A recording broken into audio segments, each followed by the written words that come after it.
بسم الله الرحمن الرحیم. یو ملګری تپوس کړی دی چې د تشهد په حالت کې اشهد والله سره ګوته اوچتول د دې شرعي څه حکم دی؟ ځکه بعض خلک د ګوتې اوچتولو ته بدعت وایي، نو په شریعت کې د دې څه حیثیت دی؟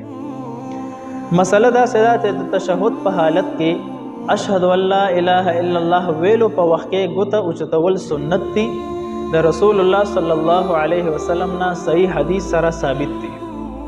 په مراقی الفلاح کې حسن ابن عمار رحمت الله علیه فرمای وتسن الاشاره فی الصحیح، اشاره کول په ګوتې سره اشهد والله اله الا الله ویلو په وخت کې دا سنت دی.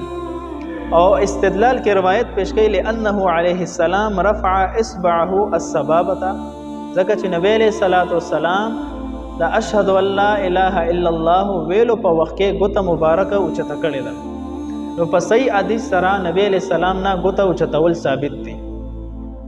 بیا زموږ علما فرمای الدر المختار کې دا عبارت دی الصحیح انه یشیر بمسبحته وحدها يرفعها عند النفي ويضعها عند الاثبات. طریقه کار دا دی چې اشهد والله اله دی کې د تمام معبودانو باطلو نفی ده، اور الا الله کې د معبود برحق اثبات دی.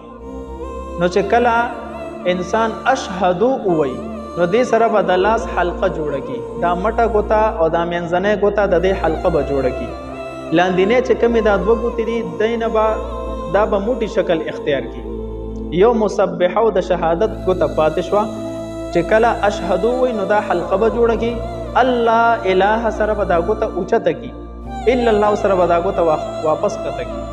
دک مسنون طریقه دا علامه شامی ذکر کړی دی وصفتها ان يحلق من يده اليمنى عند الشهاده الابهام والوسطى ويقبض البنصر والخنصر ويشير بالمسبحه.